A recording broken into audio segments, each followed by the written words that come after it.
Les États-Unis et la liste qu'a proposée la Commission la semaine dernière. La Commission attend vos retours sur cette liste de produits. Est-ce qu'elle est suffisante pour vous? Quel sera votre message aujourd'hui? Et est-ce que vous allez vouloir retirer le whisky bourbon de celle-ci? À nouveau, nous sommes dans une discussion qui aujourd'hui est une préparation de mesures de rétorsion. Il faut faire les choses dans l'ordre. La situation de suspension, elle est fragile, mais elle doit d'abord nous permettre de ne pas mettre en place ces mesures de rétorsion. Et donc nous faisons effectivement des allers-retours, comme tous les États membres avec la Commission, à la fois pour regarder ce qui est le plus juste en termes de réponse sur les biens, mais aussi, souvenez-vous, le 7 avril à Luxembourg, on avait aussi évoqué tous les autres sujets qui pouvaient être mis sur la table, je pense notamment au sujet des services, et cela doit aussi encore être travaillé. Et donc, nous sommes en train de faire un travail avec les filières françaises, parce qu'il ne faut pas que les mesures de réponse soient aussi des cibles dans le dos de certaines filières. Et donc, effectivement, cela rejoint votre question, nous devrons être vigilants à l'ensemble des acteurs qui sont peut-être plus vulnérables que les autres, parce que non délocalisables, et parfois aussi très symboliques de nos territoires. Minister, excuse me, yes. I will ask my question in English, if I may. You talked about diversification. Your Austrian colleague will suggest, or is suggesting, to invite Canada and Israel join the economic area of Europe in order to deepen trade relations as well. Is this something worth discussing, especially talking about Israel? Well, first of all, deepening trade relationship means we can develop FTAs first. And there are countries such as Canada, we have the CETA, for example. Some countries such as France has to, of course, ratify it in our own parliament. But what we can do today is accelerating new FTAs. And, you know, as all my counterparts, I'm traveling a lot in all parts of the world, Southeast Asia, and other parts of the world that are willing to work and to develop trade relationship with Europe. So, new FTA is a great answer. So, before entering a common area, let's prepare new FTAs with new ports. Les mesures de rétorsion, est-ce qu'ils devraient comprendre aussi les GAFA, les services? Est-ce que vous allez mettre ce poids sur la balance? La position de la France a toujours été très claire là-dessus. Il ne faut rien s'interdire si les négociations échouent. Donc, dans l'ordre, on fait tout pour sortir par le haut d'une situation que nous n'avons pas voulu. Deuxièmement, nous préparons tout ce qui peut être mis sur la table si l'issue ne veut pas être favorable du côté américain. Mais permettez-moi d'être plus optimiste et de croire que la raison l'emportera sur la question commerciale, parce qu'à la fin, ni l'économie européenne ni l'économie américaine n'a intérêt à garder le niveau actuel que nous avons sur les droits de douane. Et qu'est-ce que vous pensez des accords que l'administration Trump a fait avec la Chine et la Grande-Bretagne? Est-ce que c'est une bonne piste pour nous en Europe? Moi, je crois qu'il faut être vigilant sur le fait que s'arrêter à 10% de tarifs réciproques serait une bonne nouvelle. Je crois qu'il faut rester ferme d'abord sur le fait que imposer ces droits de douane, dits réciproques, je dis dits réciproques, car considérer que la TVA par exemple est un droit de douane côté européen est quelque chose qui pour moi ne peut pas être accepté et entendu. Et donc rester sur le schéma actuel, même suspendu 90 jours, de 25% sur acier aluminium, 25% sur l'automobile, 10% sur presque tout le reste, en attendant peut-être de nouvelles mesures sur des secteurs comme la pharmacie, etc., ne peut pas être considéré comme tolérable et comme quelque chose d'acceptable. Donc je laisse évidemment chaque pays souverain dans sa négociation avec les États-Unis par définition, mais je crois qu'on aurait tort au sein de l'Union européenne, et c'est ce dont nous allons discuter, de considérer que la période de suspension est quelque chose qui peut finir là-dessus. Donc il nous faut être très clair sur le fait que la situation actuelle, telle que suspendue, doit être une situation sur laquelle nous devons évidemment aboutir pour l'annuler et en aucun cas pour considérer qu'elle est acceptable. Merci beaucoup. J'ai déjà répondu là-dessus. Ah, ok. Merci. Il y a des basiques qui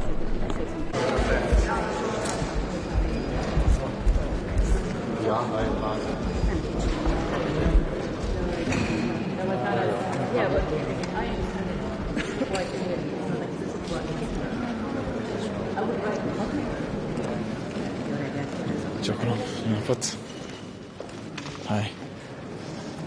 It's great to see you all this morning. We have a dense agenda.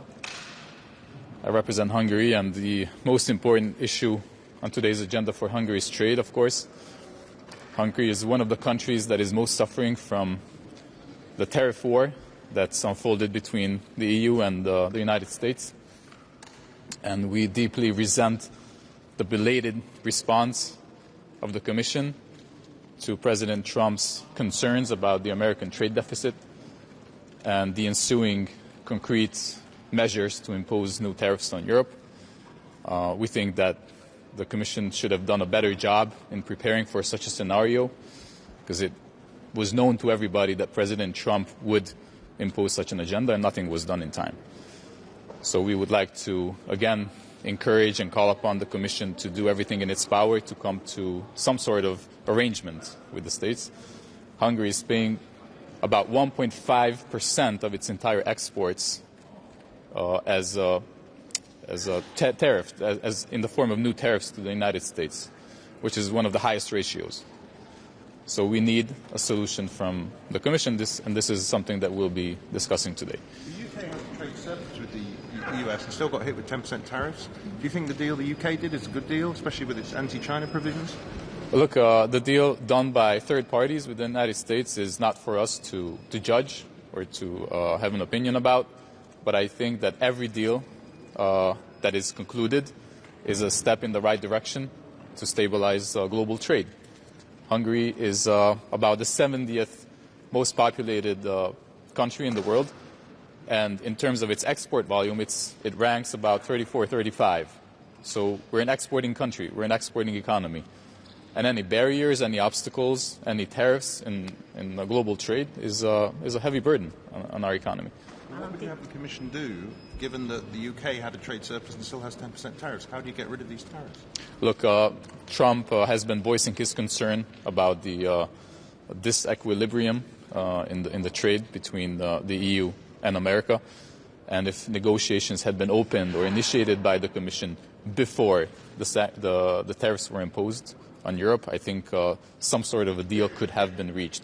Now, regarding what happened with China, the fact that they came back from a 145% tariff to 35%, if something similar could be done with Europe, although not in the same measure, of course, then that would already be something that we would welcome and that would make our life much easier. Államtitkár úr, hogy látja a béketárgyalások esélyeit, különös tekintettel arra, hogy az orosz elnök végül nem megy el?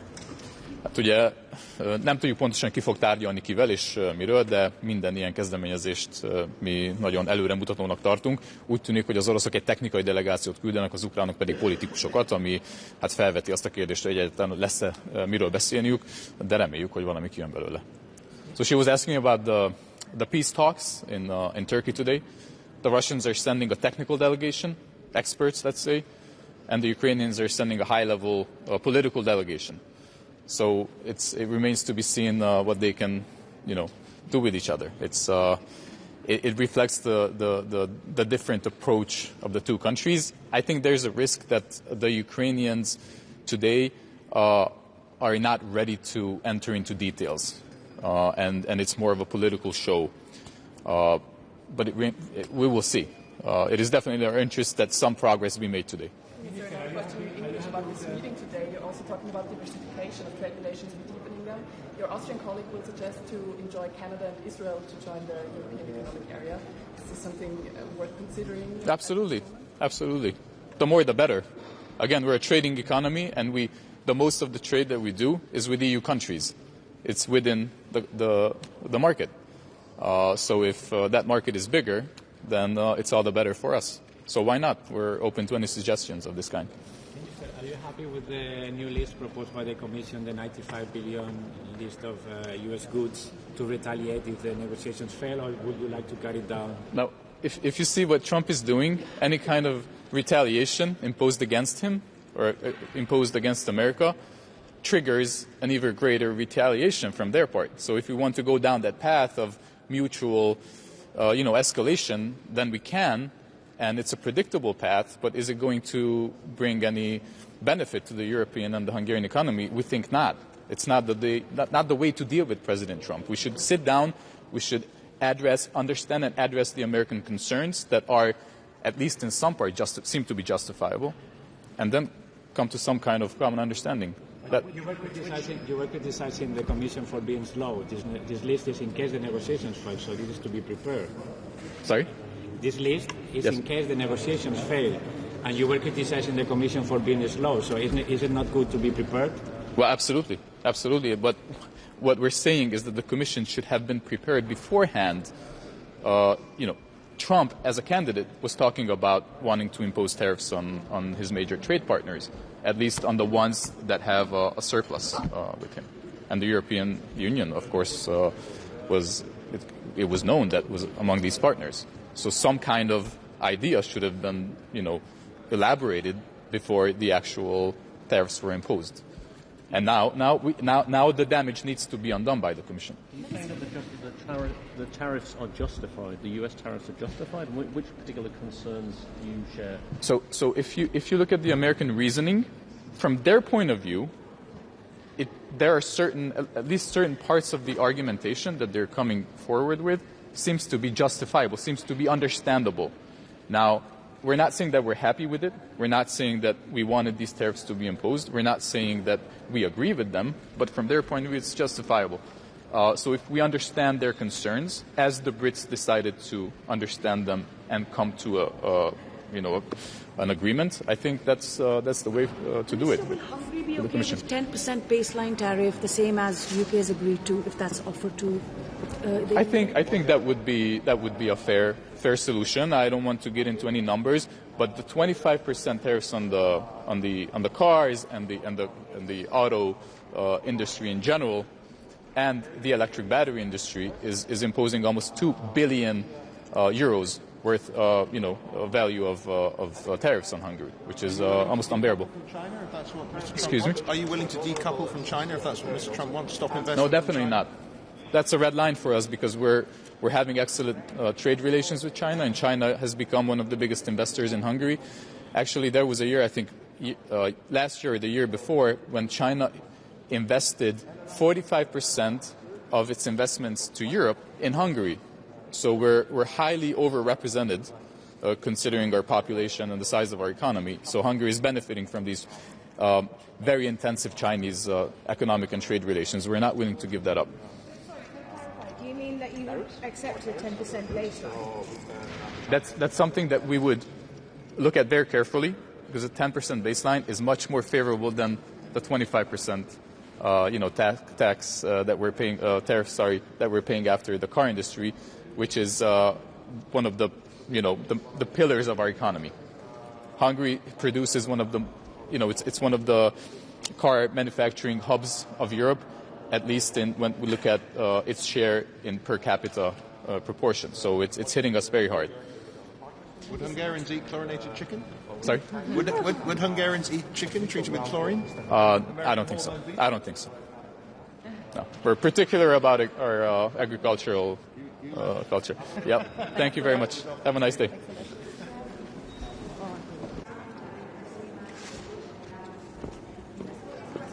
Good morning, everyone. I'm Artem Sushurskis, the Deputy Foreign Minister from Latvia. For today's agenda, of course, the most important part is our ongoing negotiations on trade with the U.S. We do need to continue on the pragmatic side, what we are on now. Currently, the situation is quite vulnerable since we are preparing also for Hague Summit and the possible peace negotiations in Ukraine, and it all comes together. And at this particular moment, we don't need any escalation in our trade relationship. So what we need to do is to find a positive agenda. And another thing, economic security. These discussions are also quite important for us, especially keeping in mind that we would like to see more effort on decoupling, on economic decoupling from Russia and Belarus, from the goods from there. So that's why we do support the tariffs, more tariffs on their goods, so we can become more dependent as European Union. Look at their history. The 10% baseline is much more favorable than the 25%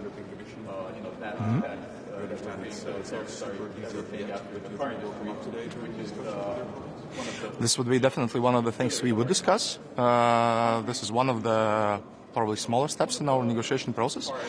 But once again, the Commissioner Šefčovič is working very directly with our partners in the U.S., and we are trying to find some mutual ground for understanding. And this is probably the right path right now, because we don't need to start another war of escalation on this issue, but we need to find something which is both beneficial for the European Union and the U.S. How do you look at the agreement that the U.S. reached with the UK? Is it something that the EU can take parts from, or is it rather shouldn't be more ambitious? This is probably one of the ways, and I think that this agreement is, I should say, quite good for both parts. All of them have reached several things they wanted to reach, and this could be definitely one of the ways for European Union. We do understand that we possibly won't reach everything we want, but the same goes to Washington. So basically, we need to find some common ground in the middle. In the UK case, there is a 10% still in place. Is that something that the EU would find acceptable? We are not there to decide it yet. We do have some imbalances in our trade with the U.S., and one of the things we would probably find acceptable is to tackle those imbalances and to fight for our big industries here in Europe. You also talked about diversifying Yes. trade relations, and your Austrian colleague would suggest to invite Canada and Israel to join in an economic area. That's a very interesting idea. Haven't been discussed officially politically yet, but deepening relationship with other countries is also very important for us. And we are talking about new trade agreements or updated trade agreements. And for us, Mercosur countries are one of the big targets in this, and also finding some new partners in the Pacific region as well. And also in Africa. So basically, we need to expand our relationships, and this is historically a very important moment, since we need to remember our market is still very big, it's still very strong, and it's still capable to work with anyone. So we should take advantages in that and probably try to do this process faster. Minister, when you speak about things that could be offered to the U.S. or that positive trade agenda, what do you think are the most, where are you most optimistic about it? Probably these are things about new technologies, also and deepening our military ties, because this is what Europe needs right now, to have more capabilities, and this is what U.S. Can provide and produce. And also probably, of course, energy. Of course, energy, this is a big sector, and we're still somehow dependent on the energy from the aggressor countries, and we need to find new partners for that to be independent on that. Are the rules in SAFE at all a barrier to deepening military partnership?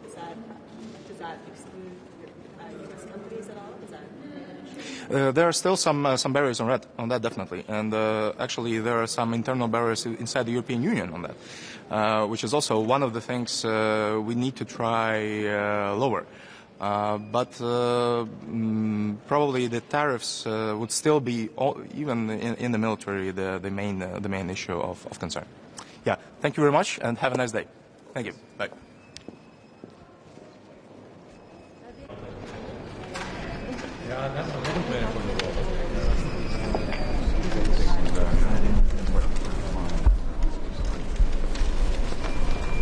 Guten Morgen, Frau Reiche. Willkommen in Brüssel. Dankeschön. Europa und die USA vereint mehr, als uns trennt. Die USA sind nicht nur für Europa, sondern auch für Deutschland der wichtigste Handelspartner. Waren im Wert von 253 Milliarden Euro haben wir im letzten Jahr ausgetauscht. Und deswegen ist es wichtig, dass wir den transatlantischen Handel, die transatlantischen Beziehungen auch in Zukunft stärken und diese ausbauen. Handelskonflikte sind schädlich. Sie bremsen den Warenaustausch, sie bremsen Wirtschaftswachstum, und am Ende kennen diese Konflikte auch keinen Sieger. Deswegen unterstützen wir die Europäische Kommission bei den Gesprächen, um diesen Handelskonflikt beizulegen. Wir unterstützen, dass die Tarife zunächst ausgesetzt sind und wir uns jetzt in Gesprächen befinden, zu einer vernünftigen Lösung für beide Seiten zu kommen. Wir sind froh, dass wir mit der Kommission Ursula von der Leyen und Maroš Šefčovič gute Partner an der Seite haben und werden einen wichtigen deutschen Beitrag leisten, zu einem guten Verhältnis mit den USA zu kommen. sprechen vom guten Verhältnis mit den USA, aber muss man nicht langsam auch in der EU akzeptieren, das sind einfach nicht mehr die Partner von früher, das sind heute Gegner. Stecken Sie den Kopf in den Sand oder akzeptieren Sie irgendwann, dass das tatsächlich auch Leute sind, die gar nicht mehr transatlantisch denken?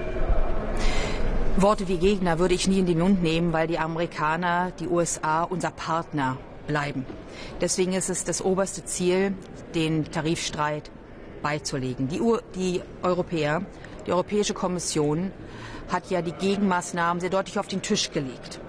Und es ist klar, dass wir aus einer Position der Stärke verhandeln werden. Das werden wir auch tun. Wir verhandeln aus einer Position einer wirtschaftlichen Stärke, einer ökonomischen Machtposition, die aber sorgsam eingesetzt werden muss. Noch einmal, wir müssen verhandeln, wir müssen zu einer Lösung kommen, weil eine Eskalation keine Gewinner kennt. Lieferkettengesetz. Würden Sie Ihren Bundeskanzler unterstützen und auch fordern, dass das europäische Lieferkettengesetz abgeschafft werden soll?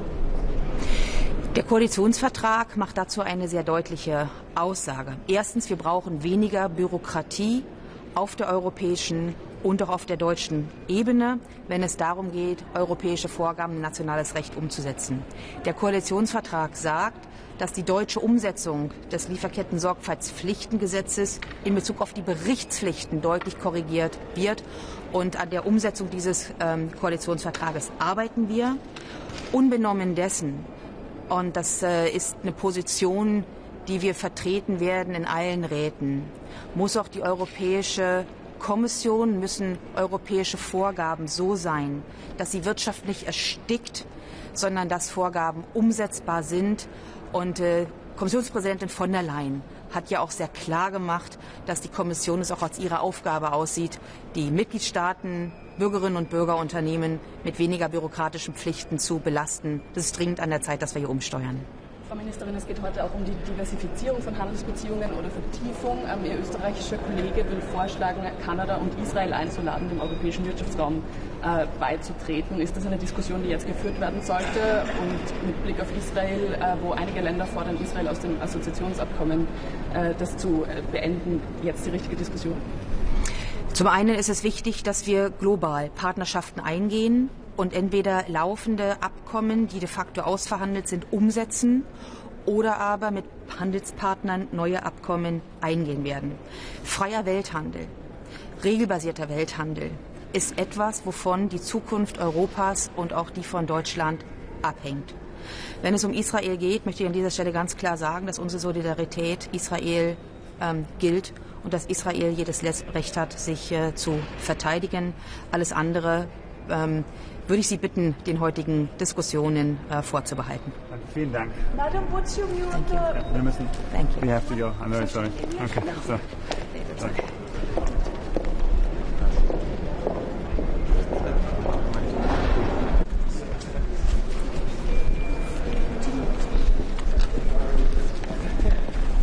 Grüß Gott, guten Morgen. Ich glaube, wir alle wissen, die europäische Wirtschaft steht am Scheideweg. Wir brauchen ganz, ganz dringend den Aufschwung, insbesondere was die exportorientierte Wirtschaft betrifft. Wir verdienen in Österreich 6 von 10 Euro im Export. Das heißt, nur wenn wir Produkte international verkaufen können, können wir Spitäler finanzieren, können wir Schulen finanzieren, können wir den Sozialstaat aufrechterhalten. Deswegen sind gute internationale Handelsbeziehungen von zentraler Bedeutung für Österreich und für die Europäische Union. Das betrifft auf einen die Beziehungen zu den USA. Ich bekenne mich dazu, dass es gute transatlantische Beziehungen gibt. Ich bekenne mich dazu, dass wir am Verhandlungsweg alles unternehmen, um den Zollstreit auch abzuwenden. Wir können aber durchaus weiterhin selbstbewusst auftreten, weil wir sehen schon, dass durch das entschiedene Handeln der Europäischen Union und der Mitgliedstaaten, durch die Reaktionen an den Börsen und bei den Freunden von Donald Trump, er bereit ist einzulenken, er ja erste Verhandlungsangebote auch an andere Länder bereits gemacht hat. Und diese Chance sollten wir auch nutzen. Wobei ich auch offen dazu sage, die Beispiele, die jetzt vorliegen mit Großbritannien, mit China, sind kein Vorbild für die Europäische Union, weil es sind keine fairen Ergebnisse, es sind alles Ergebnisse ausschließlich zugunsten der USA und das haben wir als Europäer nicht notwendig. Wir sind der größte Binnenmarkt, wir sind ein starker Binnenmarkt und mit uns kann es nur Verhandlungen auf Augenhöhe auch geben. Und was wir gar nicht brauchen können, sind irgendwelche PR-Gags, die quasi jetzt veranstaltet werden. Wir wollen solide, ernsthafte Verhandlungen auf Augenhöhe. Das bedeutet für mich, dass wir den Vereinigten Staaten ein klares Angebot machen, welche Produkte wir auch bereit sind, von ihnen abzukaufen und auf der anderen Seite aber nochmals nachschärfen bei den Gegenmaßnahmen, dass wir das Gegenmaßnahmenpaket vervierfachen auf fast 100 Milliarden Euro, um unmissverständlich und klar zu machen, wir sind ein fairer Verhandlungspartner, wir sind aber auch ein starker, ein selbstbewusster Partner.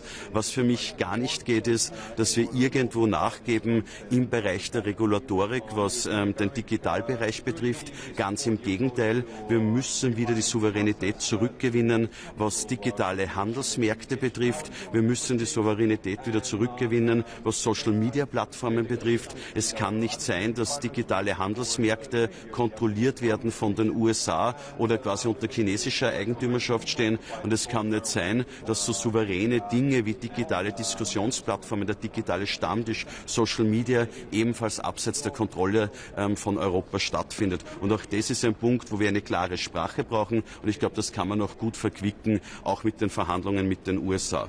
Unabhängig davon, und ich habe das gestern in Berlin zum Ausdruck gebracht, brauchen wir eine neue europäische Handelsarchitektur. Wir müssen unsere Handelsbeziehungen diversifizieren. Wir müssen ein Klumpenrisiko verhindern, weil ich davon ausgehe, dass die USA unter dieser Administration weiterhin unberechenbar bleiben. Und mein Vorschlag ist, dass wir den EWR überdenken, dass wir einen neuen Binnenmarkt entwickeln, einen Binnenmarkt Plus, den Anspruch haben, einen globalen Binnenmarkt zu gestalten, eine Weiterentwicklung des EWR, der nicht an den Kontinentalgrenzen Europas endet, sondern bewusst Staaten mit aufnimmt, die like-minded sind und dass wir da über das Zollthema hinaus Vereinbarungen treffen, was Produkt- und Zertifizierungsstandards betrifft, was die Anerkennung von Ausbildungen und Abschlüssen betrifft, aber was auch das ganze Harmonisieren und Digitalisieren von Zollverfahren, Zertifizierungsverfahren betrifft. Wir haben da ja schon gute Beispiele, Kanada im Bereich Chemikalien und Maschinenbau oder Israel im Pharmabereich. Und das müsste der große Anspruch sein, den Binnenmarkt neu zu denken, den Binnenmarkt groß zu denken, einen Ort EWR Plus auch zu entwickeln. Und ich suche heute auch Gespräche mit anderen Mitgliedstaaten, um da eine Allianz zu bilden für die Neugestaltung des Binnenmarktes. Herr Minister, ich möchte da gleich einhaken. Was erwarten Sie denn von den anderen Mitgliedstaaten? Ich habe Ihren französischen Kollegen vorhin auf Ihren Vorschlag angesprochen und er meint, naja, wir verhandeln gerade Freihandelsabkommen, das ist jetzt nicht unbedingt die erste Priorität. Ich bekenne mich ganz klar zum Abschluss der Freihandelsabkommen, aber wir müssen jetzt einen Schritt weiter denken. Und es gibt Staaten, wie zum Beispiel der Kollege aus Schweden, der meine Ansicht teilt, mit dem werde ich mich heute auch gemeinsam auch noch deklarieren, der insbesondere den pazifischen Raum auch im Auge hat. Aber genau darum geht es jetzt. Man wird den EWR nicht von heute auf morgen neu denken können. Und es ist, glaube ich, jetzt der richtige Zeitpunkt, diesen Denkanstoß zu liefern. Die Handelsabkommen müssen wir alle abschließen. Wenn ich mir jetzt nur durchrechne, die Handelsabkommen, die in Verhandlung sind, dann wäre 50% des Außenhandels der EU durch ein Handelsabkommen abgedeckt. Und dann sollten wir schon noch denken, ob wir innerhalb dieser Gruppe nicht zwei Geschwindigkeiten schaffen und einen Art globalen Binnenmarkt auch gestalten. Österreich braucht es, die Exportwirtschaft braucht es. Und wenn wir den Wohlstand halten wollen, geht das nur mit Außenhandel. Warum schlagen Sie da gerade Israel vor? Es gibt einige Staaten, die sogar vorschlagen, das Assoziierungsabkommen mit Israel auszusetzen wegen seines Vorgehens in Gaza. Die Linie der österreichischen Bundesregierung ist klar. Wir stehen auf der Seite von Israel, auch was wirtschaftliche Beziehungen und auch den Handel betrifft. Klar ist, dass die anderen Fragen davon getrennt zu betrachten sind. Das sind dann Fragen des Völkerrechts, das sind dann Fragen, die auf dieser Ebene auch erörtert werden müssen. Und ich habe Israel erwähnt ja als Beispiel, dass wir ja da über die Handelsabkommen Handelsabkommen hinaus schon eine Standardisierung im Pharmabereich haben oder wie wir in Kanada über die Handelsabkommen hinaus eine Standardisierung im Bereich von Chemie und Maschinenbau haben, als Beispiel, dass das die Grundlage wäre, auch für weitere Schritte. Sie haben die digitale Souveränität Europas angesprochen. Im deutschen Koalitionsvertrag steht, man möchte einen Deutschland-Stack aufbauen. Man denkt also an eine deutsche Cloud. Sollte die neue Regierung in Berlin auch mal ein bisschen europäischer denken, wenn es um digitale Souveränität geht? Ich halte das für eine Schlüsselfrage, nicht nur für unsere Souveränität, sondern auch für unsere Wettbewerbsfähigkeit. Ich erwarte mir, wenn die Kommission die Binnenmarktstrategie vorlegt, dass es auch ein starkes Kapitel gibt im Bereich digitaler Binnenmarkt. Es kann doch nicht sein, dass digitale Handelsplätze wie Amazon von Amerika kontrolliert werden oder Temu und Shein über China kontrolliert werden. Es kann doch nicht sein, dass Social-Media-Plattformen, die nachhaltig Gesellschaft und Politik beeinflussen, außerhalb der Kontrolle von Europa sind. Und das muss das ureigenste Interesse sein, dass wir in diesen Fragen die Souveränität wieder zurückgewinnen. Glauben Sie nach Ausweitung des EBR wäre es auch denkbar, dass Handelsabkommen, die eben schon seit Jahren in Verhandlungen sind in Asien, Mercosur, dass die vielleicht ausgeweitet werden, dass man die auch noch vertieft und ausweitet? Ich bitte um Verständnis, dass bei so einer weitreichenden Forderung wie dieser der Weiterentwicklung des EWRs man nicht von heute auf morgen das Ergebnis hat. Das Ergebnis kann man nur gemeinsam entwickeln mit den Mitgliedstaaten. Ich habe ein Ziel vorgegeben, dass ich glaube, wir brauchen einen Binnenmarkt, der nicht an den europäischen Grenzen endet. Ich glaube, es gibt eine gute Grundlage bereits mit einzelnen Staaten, aber genau darum geht es jetzt, dass wir eine Art Non-Paper entwickeln, wo wir dann auch immer gewisse Leitpunkte und Eckpunkte auch festmachen.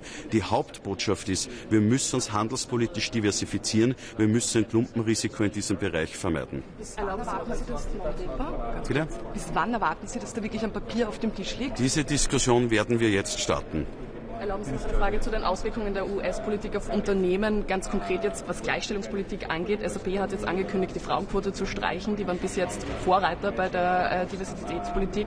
Muss Europa da fürchten, dass Gleichstellungsziele aufgegeben werden, aufgeweicht werden, weil man fürchtet, Regierungsaufträge in den USA zu haben? Europa muss sich vor niemanden fürchten, weder vor Donald Trump noch von sonst jemand. Wir sind der größte Binnenmarkt, wir können selbstbewusst auftreten, aber es ist klar, wenn es Verhandlungen gibt, wenn es anstehende Verhandlungen gibt, da gehört das Säbelrasseln dazu. Entscheidend ist das Ergebnis. Das heißt, Sie sehen das Aufweichen der Frauenquote als Säbelrasseln? Es werden Positionen bezogen, jetzt werden unterschiedliche Positionen auch eingenommen. Ich glaube, wir können selbstbewusst auftreten, was unsere Grundlage und unser Verständnis von Wirtschaftspolitik ist. Das ist ein breiteres als nur Handelspolitik. Das hat Europa in der Geschichte auch immer stark gemacht und ich sehe keinen Grund, unsere Positionen zu verändern. Auf dieser Liste der Kommission präsentiert hat von ziemlich 100 Milliarden. Gibt es etwas drauf, was Österreich lieber nicht drauf hat? Ich bitte um Verständnis. Wir haben jetzt ausgemacht bis Mitte Juni, dass wir Einverständnis über die Liste auch erzeugen und dass wir dann darüber reden, welche Produktgruppen. Für mich ist wichtig, Österreich war ja bereits sehr erfolgreich bei den ersten Listen, die wir verabschiedet haben, insbesondere was die industrielle Vorproduktion betrifft. Das werden wir uns genau wieder anschauen, welche Produktgruppen haben für uns eine gewisse Relevanz und anhand dessen dann entscheiden. Aber das müssen wir mit der Wirtschaft diskutieren, das müssen wir mit der Industrie diskutieren, weil wir müssen auch unsere wirtschaftspolitischen Interessen auch im Rahmen dieser Liste verfolgen. In diesem Sinne herzlichen Dank und einen schönen Tag. Danke.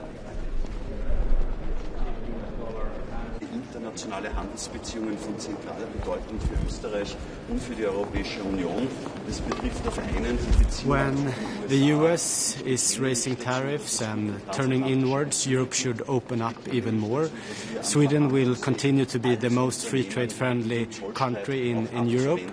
We will put forward an initiative together with Austria to collaborate even more or to even join the CPTPP in order to increase trade with our Asian friends. I recently came from Vietnam and Japan, and a lot of the world's growth right now is happening specifically in Asia.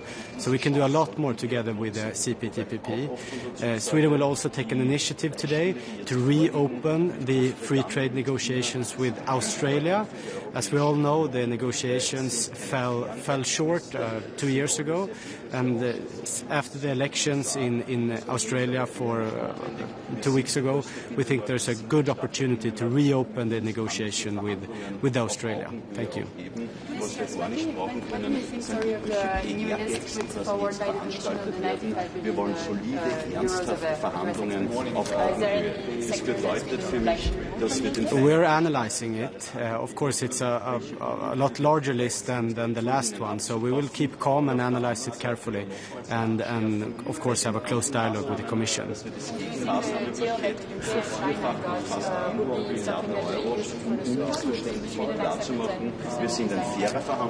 If Europe takes if the UK-US deal is what Europe gets, then the US can expect countermeasures from our side. We will not be happy with that kind of deal. It's not a free trade deal. I wouldn't barely call it a trade deal at all. It's the baseline is still there. There are some extents for some companies. I think the way to make deals in that way. I'm a free market man, and I like free markets. And it shouldn't be lobbyists in Washington that gets the exempts. It should be as broad lower tariffs as possible. Excuse me? Auch mit den Verhandlungen mit den USA. Unabhängig davon, und ich habe das gestern in Berlin zum Ausdruck gebracht.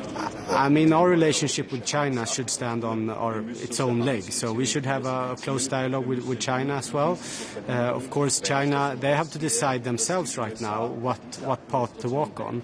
Of course, I've told the Minister of Trade in China as well that they're talking a lot of the WTO rules, but they have to follow it as well. We're all for competition here in Europe, but it has to be a competition on a level playing field.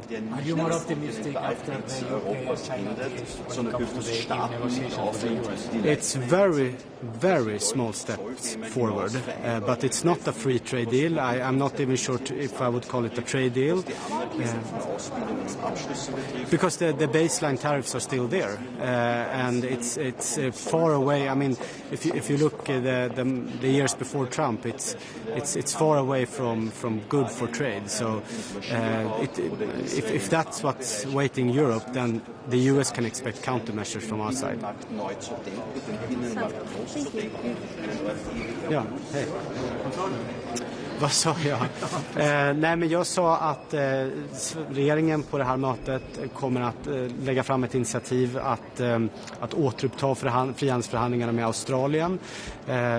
De gick ju i sank för 2 år sedan. Nu har Australien haft val för 2 veckor sedan, och det är ett bra läge att nu återuppta förhandlingarna. Det är i princip ett färdigförhandlat avtal, så att det borde bara vara för parterna att signera, implementera det, och så kan vi ha ett mycket stort frihandelsavtal på plats redan under året.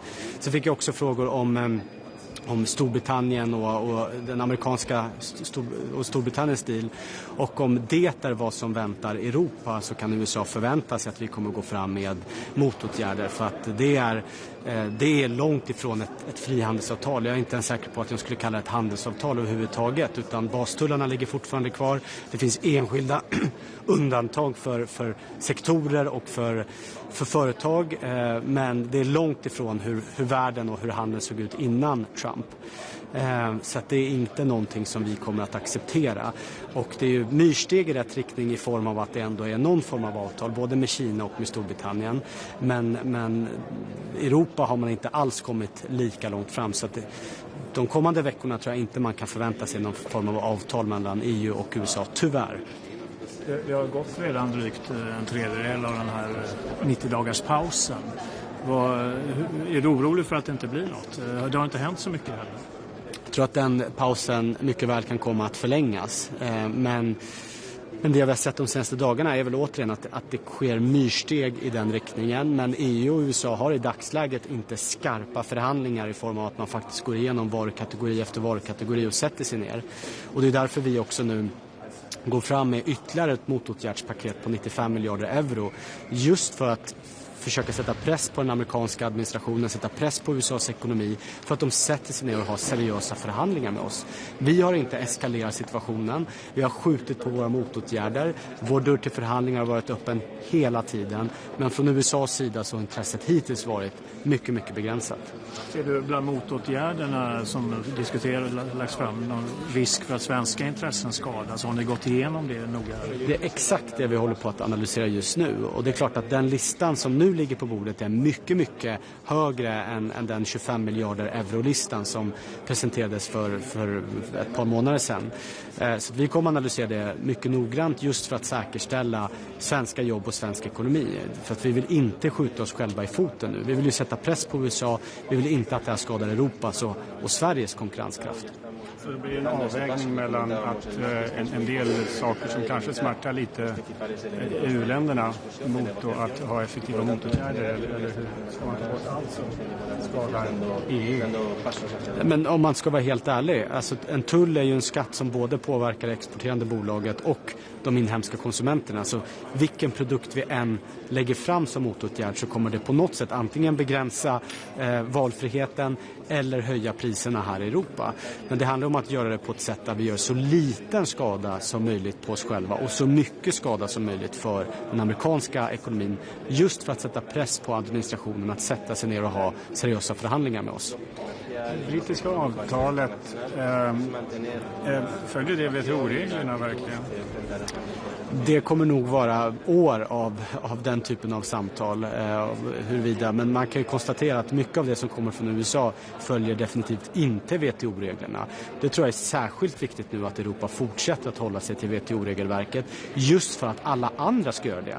Man får ge upp lite tanken på att USA kommer att vara en stark vän när det kommer till WTO, men vi ska göra allt vad vi kan för att andra länder, inte minst i andra viktiga handelspartners som vi har, fortsätter att hålla sig till regelverket. Så att det får bli lite olika parallella spår. Men WTO, även om det är mycket som inte fungerar, så lägger det ändå en kappa över handelshinder och tullar som ändå har en nedpressande roll. Och det tycker vi från Sveriges sida såklart är mycket positivt. Man får ju 10% som en sorts mininivå. Kan man förvänta sig kanske att andra handelspartner som har handelsöverskott med USA också får? Det betyder det då att det blir kvar några, hur man än förhandlar så blir det kvar EU-tullar mot USA, eller hur tänker du nu? Ja, nej men alltså, det kanske för många spekulationer att om Storbritannien får kanske det är en sorts basingång för andra avtal också, och det betyder Den stora skillnaden är att Europa och EU är en mycket, mycket större ekonomi. Så att det är mycket viktigare för USAs företag att få tillgång till den europeiska marknaden än för den brittiska marknaden. Så att vi har ju några av de största musklerna i hela världen just nu. Så att jag tror inte man ska ta det brittiska avtalet som ett kvitto på att det är exakt så det europeiska avtalet kan komma att se ut. Men det är ingen överdrivet positiv signal vad som väntar oss andra. Det skulle jag inte säga. Diversifiering då, vad är de största möjligheterna? Du nämnde Australien, andra länder som kan ge mycket och inom räckhåll. Jag kan börja med att säga så här, politiskt, bara det när jag jämför med mina första FAC-handelmöten för 6-7 månader sedan, så har det skett ett enormt skifte. När man åkte till Bryssel då och sa att vi borde få fram snabbare frihandelsavtal med flera olika länder, då var det typ vi, Finland, kanske något av baltländerna som sa samma sak. När man åker hit nu, då kanske 1, 2, 3 länder som inte säger det. Alla andra har anslutit sig till vår frihandelsvänliga position. Så att där ser jag ett tydligt ljus i tunneln. Och intresset för Europa som marknad har också ökat hos andra länder. Där man känner att om vi signerar och implementerar ett frihandelsavtal, då kommer inte vi 3 månader senare höja tullarna med 20%. Så det är mycket positivt. Och det finns ju flera, både regioner och länder, som ligger relativt nära att faktiskt gå för landning nu. Mercosur, det har jag tjatat om många gånger tidigare, stora delar av Sydamerika. Vi har Indien. Indonesien går det väldigt bra framåt också, Mexiko. Jag tror att Australien, som jag nämnde tidigare, det är därför just vi tar det initiativet också. För att det är ett i princip färdigförhandlat avtal som skulle kunna vara implementerat och klart redan under året. Så att det är klart att USA är fortsatt en mycket viktig marknad för svensk del. Men då kan vi göra vad vi kan i alla fall för att öppna nya handelsrutter för svenska företag. Alltså man kan kanske minska ner på EUs krav i de här handelsavtalen, kanske på klimat, miljö, mänskliga rättigheter vet jag inte, men arbetsmiljö och sådana saker. Är det en framkomlig väg? Bör EU gå åt det hållet för att få till avtal? Ja, regeringen har sökt stöd för exakt den positionen i riksdagen, vilket vi också fick, så att det är nu den svenska regeringens position att vi öppnar upp även för det som kallas för rena avtal. Det betyder inte att avtalen inte ska innehålla delar om djurhållning och annat som är viktigt för oss. Jag menar, handel bygger på att man följer de regler som finns på den europeiska marknaden. Men vi vill se ökad flexibilitet för kommissionen. Det här är ju tusentals sidor. Mercosur har tagit över 25 år att förhandla fram. Det är tid vi inte har idag. En annan sån praktisk fråga är att det kan ta 1 till 2 år från att avtalet är genomröstat, är på väg att implementeras, till att bara översätta det till alla EU-språk. Där Sverige nu tar initiativ och driver att låta oss då det avtalet som finns på engelska, låt det börja gälla på en gång. Och sen kan man då parallellt översätta till alla språk. Det viktigaste nu är att vi får fram nya frihandelsavtal och att de börjar gälla så fort som bara möjligt. För att företag ska tycka att det blir orättvis konkurrens då om de får tillverkare utanför EU får mycket enklare miljöregler och så vidare. Nej, alla svenska företag jag pratar med är ju väldigt positiva till frihandel, för det öppnar också upp nya marknader för dem i andra länder. Och svenska globala företag som exporterar idag har ju värdekedjor som spänner över många olika länder. En lastbil som tillverkas i Sverige kan ju ha komponenter från 30, 40, 50 olika länder. Det är klart att om man kan köpa in dem billigare så gör ju det svenska företaget också mer konkurrenskraftigt. Minister, a question in English, if I may. Your Austrian colleague just told me that you're going to talk today about broadening of the European Economic Area. He's suggesting, for example, to invite Canada and Israel to a broader project of the European Economic Area. Are you in favor of that? Is this the right discussion at the moment? Yes, we just talked about it a few minutes ago. We have the exact same position when it comes to CPTPP. CPTPP is a free trade area. It's 15% of the world economy, and of course Europe. Together with Europe, we're roughly, we're roughly 1/3 of the global economy. So I think we should explore new routes in order to get new free trade agreements and even to negotiate with entire blocks. We did it with Mercosur. Of course, it took 25 years. We have to move a lot faster than that, but the CPTPP is one of the areas. And I just came from Asia, visiting both Vietnam and Japan, and a lot of the growth happening right now is in the Pacific area and especially in Asia. So we would gladly support an Austrian initiative when it comes to the CPTPP. Thank you. Ja, absolut. Tack.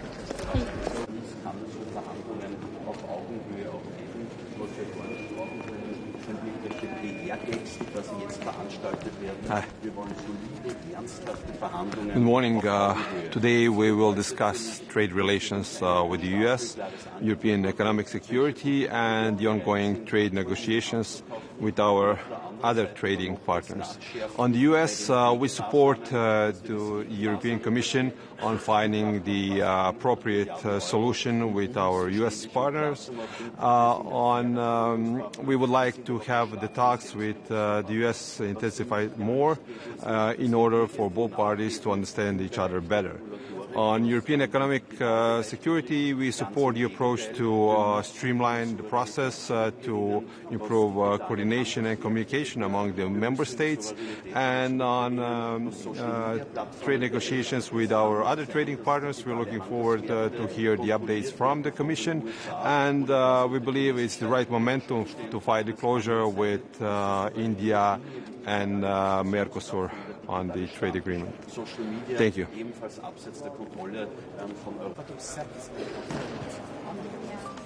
Buenos días. Mira, vamos directamente a las preguntas si quieren. Ya estoy cuando queráis. Ministro, ¿es más optimista sobre las negociaciones con Estados Unidos tras esos acuerdos que se han alcanzado con el Reino Unido China, o esos acuerdos son muy pequeños, muy preliminares?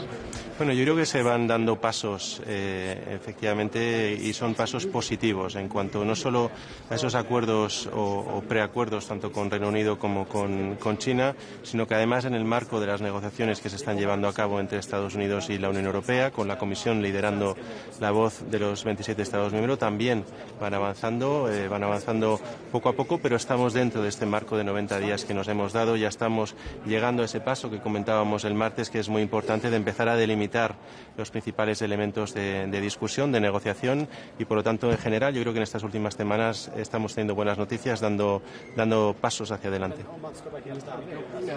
cláusula anti-China que se ha incluido en el acuerdo Estados Unidos-Reino Unido, ¿sería aceptable para España que la Unión Europea hiciese algún tipo de concesión en sus relaciones con China para bajar los aranceles con Estados Unidos?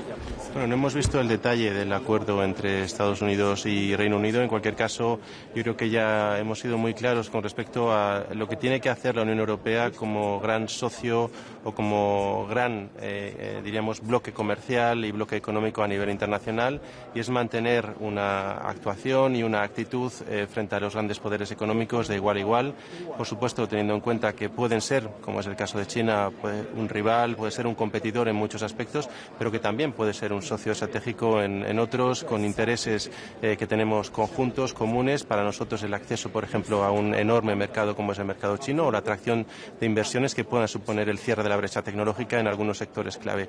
Creo que hay que ir con una mente abierta, con una agenda muy clara de seguridad económica que proteja los intereses de la Unión, pero sentarnos como gran bloque comercial a todas las mesas de negociación. ¿La Unión Europea estaría satisfecha con un acuerdo como el que ha logrado Reino Unido o espera algo más ventajoso? Bueno, cada acuerdo yo creo que aquí va a tener sus propias características. Nosotros lo que esperamos es un acuerdo justo y equilibrado, y para eso es importante, y tenemos hoy una reunión de ministros de Comercio, que se siga manteniendo esa unidad de acción en torno a la actuación del comisario de la Comisión Europea como negociador por parte de los Estados miembros. Yo creo que esto es lo que nos va a dar la posibilidad de tener esa voz suficientemente grande, suficientemente potente en esta mesa de negociación como para conseguir un acuerdo justo. Eso es lo importante. Cada acuerdo tiene sus características, tiene elementos sectoriales específicos, distintos. Desde la Unión Europea tenemos claro cómo lo queremos enfocar y seguimos avanzando, dando pasos en la buena dirección, y esperemos que en los próximos días, próximas semanas, sigamos también en esta buena línea. ¿Qué les parece, ministro, que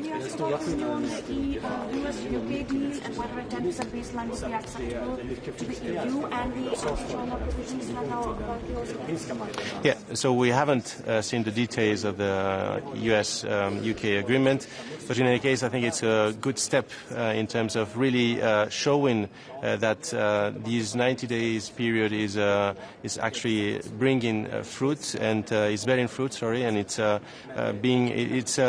showing that basically with a proactive and constructive attitude we can reach agreements, and this is what we are having from the European Union. We're extending our hand to the US.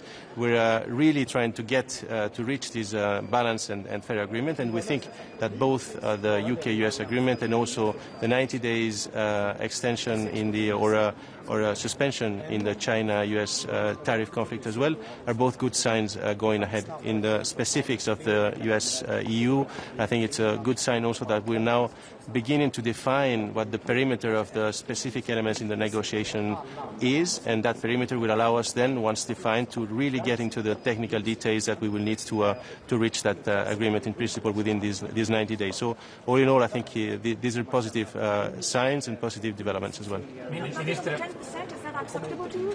Well, again, I think the 10% is one element of the negotiation. We have to look at it not in isolation, but what the final deal will be, and that will, of course, include also sectoral agreements, and it will all boil down to a new specific effective tariff rate. We will see what that tariff rate is, but in any case, we cannot just isolate one element. We will have to see how balanced the final deal is, and hopefully it will be a balanced and fair one. ¿Le parece que tiene alguna relevancia el hecho de que Estados Unidos haya dejado las negociaciones con la Unión Europea detrás de las chinas o con el Reino Unido? Bueno, yo creo que estamos trabajando desde el principio de manera muy intensa con Estados Unidos y los acuerdos o estos principios de acuerdo irán llegando conforme vaya siendo posible. Yo no creo que haya habido ninguna intención de priorizar un acuerdo sobre otro. Como he dicho, estamos ya teniendo avances sustantivos con respecto a la definición de las áreas a negociar. Cada relación bilateral es distinta, compleja, heterogénea. En el caso de Unión Europea y Estados Unidos es la relación comercial más importante del mundo. Ya lo hemos dicho muchas veces, hay mucho que proteger y, por lo tanto, de ahí esa voluntad por parte de la Unión de querer llegar a un acuerdo. Y, de nuevo, yo creo que vamos dando pasos positivos. Hoy esperamos esas novedades por parte del comisario Šefčovič. Sabemos que han tenido también contactos en los últimos días. Seguimos dando pasos en la buena dirección y para mí esto es lo esencial. Ministro, ¿qué piensa de la lista de 95.000 millones que la Comisión ha preparado? ¿Cree que sería reducida significativamente las negociaciones con los Estados miembros o solo será pulida?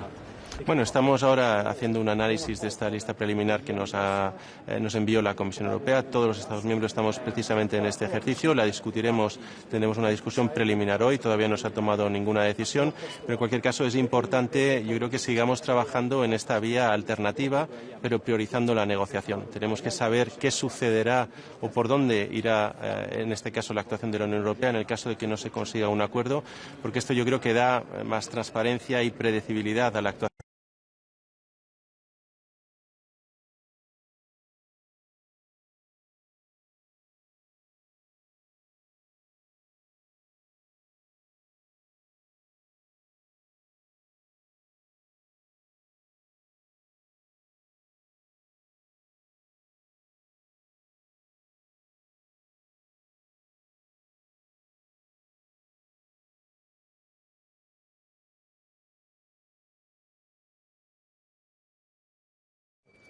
The anti-China UK-US trade deal, does that worry the EU at all? Could the EU do a similar deal?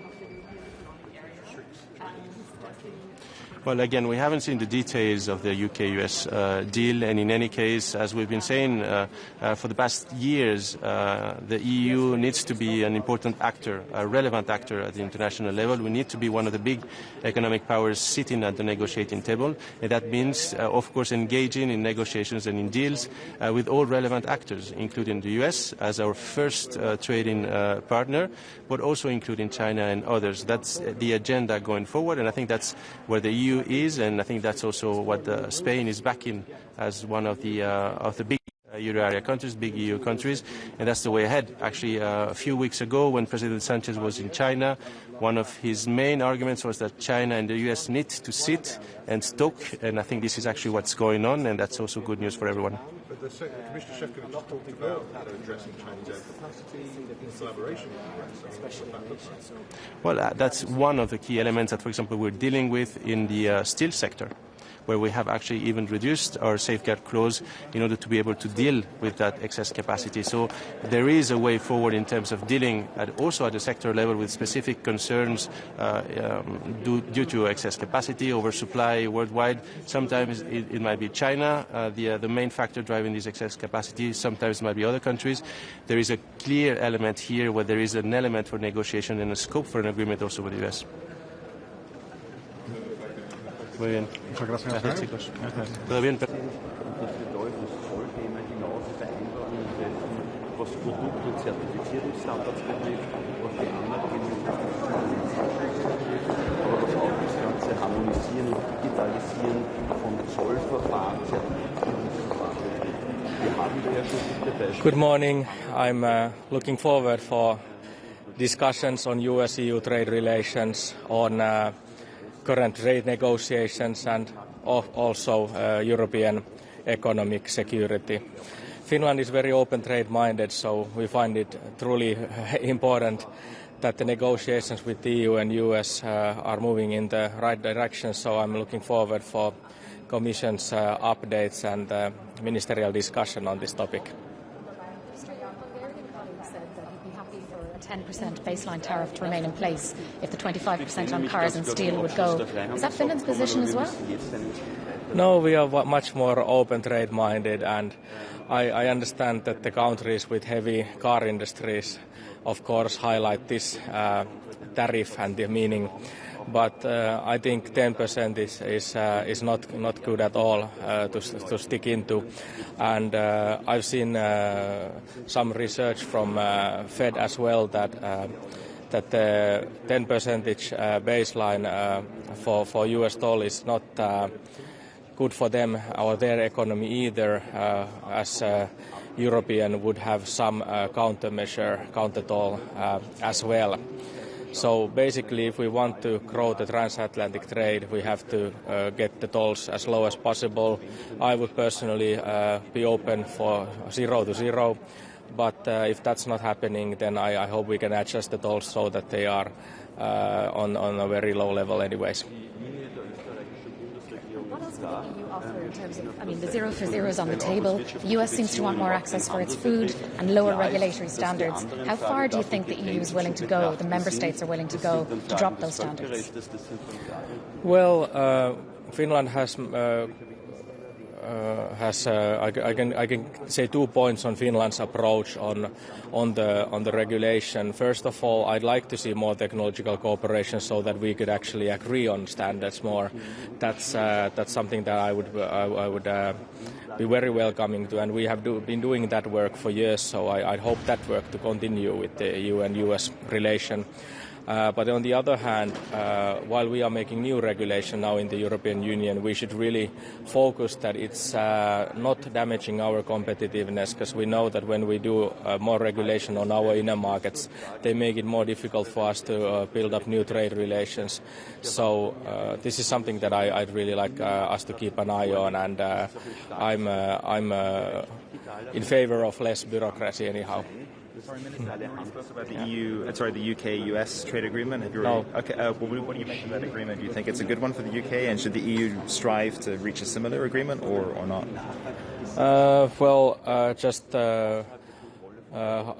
How I see it, it's not an optimal agreement for UK in any means, but I understand that they have this is their way of trying to move forward with maybe negotiating a better stance in the future. Situations are moving so fast now, and as the agreements are ongoing all the time, I don't know if we can really kind of look too much to anyone else. We have to focus on our relationship with the United States, and I think we have more reasons than anyone actually to make a good agreements, as we have the biggest trade relation with the US-EU in the world, and also the investment relationship is the biggest. Would it be acceptable to the EU to have something similar, basically involving, for example, a 10% baseline tariff?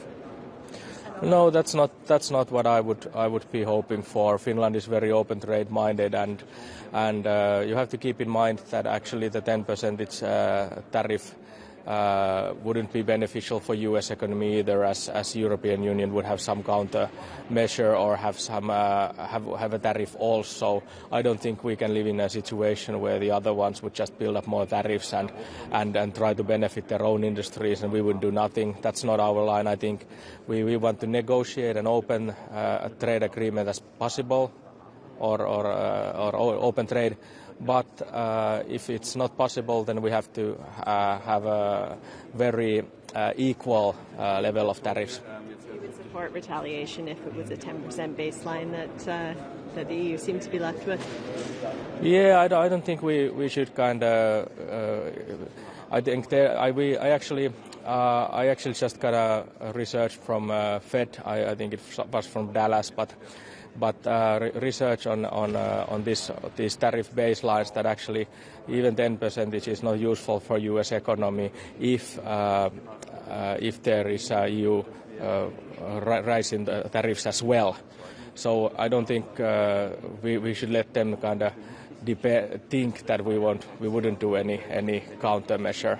Because retaliation would further damage their economy, and is that the thinking?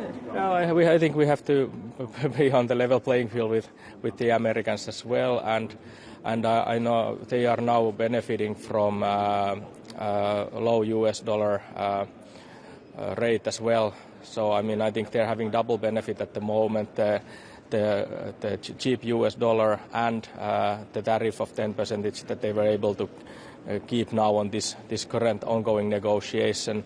So I think these are already two ways that are actually benefiting their industries.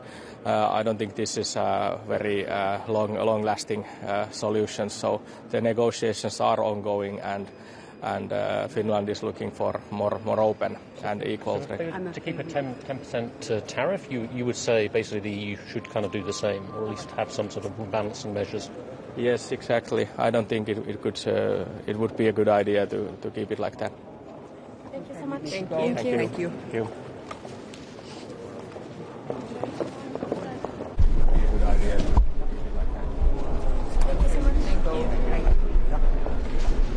How are we? Good morning. Good morning. Morning, sir. We'll just say a few words and then take some questions. Well, I'm very pleased to be here today in Brussels for a meeting with trade counterparts from across the European Union. I think it's an important opportunity to take stock. Obviously, an awful lot has happened since the last Trade Council met only in Luxembourg. It's now 37 days into the 90-day pause that has been put in place in relation to the higher rate of tariffs. And the reason I mention that is we're nearly at the halfway point of the pause, and therefore there isn't a moment to lose in terms of getting into substantive engagement between the EU and the US. I think the EU have shown real form in relation to this, in constructively engaging with the United States, in Maroš Šefčovič staying in very close contact with his counterparts in Washington. But now I believe is the time for formal engagement and negotiation to begin. And I really hope today we have an opportunity to get the latest thinking of the Commission in relation to that, and also have an exchange of ideas as Member States. I look forward later today to having a bilateral with the Trade Commissioner. It'll be an important opportunity for me to update him on my latest conversations with the pharma industry. I hosted a roundtable meeting yesterday in government buildings with the pharma sector, a very important sector not just to the Irish economy but also to the European economy. And I very much appreciate that that position is now recognised across the European Union. There's around 10 member states that have significant pharma presence, and it's really important that in our negotiations with the EU and the US that this is included. And I think it would be extraordinarily bad faith if the US was to take any actions against a sector whilst the EU and the US are in a process of engagement. So I would today repeat my call that there should be no further escalatory actions by the US when we're trying to actually engage and find a way forward that is good for the EU economy, good for the Irish economy, and good for the US economy as well. On that 95 billion retaliatory list the EU's prepping, what sectors are you going to be talking to Maroš Šefčovič about that are sensitivity to Ireland? Are you trying to get bourbon off the list? Are you trying to get medical devices off the list? So I think every country, when they look at that list, will see certain elements on the list that would have a particular impact. And I think from an Irish perspective, and I must say we're still analysing the list, this is a list that has nearly 5,000 items on it in terms of tariff lines. It runs to about 200 pages. So we're still analysing this across government, across our state agencies. But my initial sense is that things around agri-food, around medtech, and potentially around aviation are particular causes of concern and impact for Ireland. But I do want to say this too, because I often think this countermeasure list is misrepresented or misunderstood. The EU and Ireland want to be in a position to tear up this list. We don't ever want to see this list implemented, but we obviously have to be prepared if we can't get to a place where there isn't an agreement. But the European Union, we're very united in this. European unity is so strong in relation to this. We want to see a deal. We want to see a deal that is good. We want to see a deal that's much more ambitious than some of the deals we've seen so far. I mean, 10% can't become the new norm. I mean, certainly it can if that's what the US wish. It's not the scale of the EU ambition. We want 0 for 0 tariffs. We want free trade. We want to break down trade barriers. And it's in that vein and with that scale of ambition that Ireland approaches today's meeting, and I know that the European Union approaches its engagement with the US. The US appears to want more than 0 for 0 on industrial goods. They're talking about access for their food. They're talking about lower regulatory barriers. How far is Ireland and your fellow ministers prepared to go to give the US what it wants? Are you going to lower standards, food standards, tech? No, so I mean standards really matter. I mean there's always room for discussion around alignment and a greater understanding and a greater amount of alignment between two great trading blocs, the United States and the European Union, and we'd be foolish to negotiate in public in relation to this. But 37 days into a 90-day pause, we do need to get beyond kind of intermittent contact into really substantive, serious engagement. And I hope now that you've seen the US and China step back from the brink in terms of a 90-day pause. You've seen some element of an agreement between the US and the UK. I really hope that bandwidth can now be applied from a US point of view to engaging in a substantive and meaningful way with the European Union. If they're willing to do that, and I believe from my meeting with Commerce Secretary Lutnick, I believe they are, if they're willing to do that, they will find a European Union that's willing to talk about everything. That doesn't mean we'll agree on everything. We're willing to talk about everything, because that's the mature, responsible way to behave. But I do need to reiterate, what we can't see during this period is further action by the US administration. They certainly haven't seen it by the EU. That is escalatory in terms of new hits to the European economy, including the pharma sector. What would it mean if they were to escalate it? What could or would the EU do? Well, I think it would just create a bad environment. I mean, I think it would be acting in bad faith. And I think if you want a negotiation to succeed, it's always important to try to de-escalate. In fairness to President Trump, 37 days ago, he put in place the 90-day pause. We in Ireland, we in Europe welcomed that. That was a de-escalatory measure. We need to keep the environment de-escalatory. We've been very conscious of that in relation to Europe. We've only been announcing potential measures that might be considered should a deal not be reached. And I just think it would certainly make the backdrop for agreement much harder. So it would be counterproductive. You said the 10% baseline tariff was not acceptable. If it were put in place and couldn't be removed, would it be appropriate for the EU to have corresponding rebalancing measures? We'll decide that if and when we get to that point, and I don't want to accept that as the reality, or I don't want to lower the scale of our ambition, because we're very clear, and I think Maroš Šefčovič has done excellent work here in outlining a unified European position, which is in many areas 0 for 0. I find it somewhat concerning that when you do see deals that the US have cut in relation to trade, those deals might make a country better off in terms of their trading relationship with the US than they were 2 weeks ago, but objectively worse off than they were 3 or 4 months ago. So it's all about when you start the point of comparison, isn't it? But I mean, we want to get to a point where there is a better, stronger trading relationship with the United States and the European Union, not just something that's better than 37 days ago. Minister, just to go back to pharmaceuticals for a moment, since you met with the industry yesterday, President Trump said just a couple of days ago he'd like to see a move to what he calls most favored nation pricing for pharmaceuticals, and to tie American prices potentially to European prices. What do you think of what he's saying there? And he had some strong criticism for Europe in terms of I think suggesting freeloading on American spending on pharmaceuticals. I think there's a fundamental misunderstanding from elements of the United States administration in terms of how the pharma sector works in terms of global supply chains.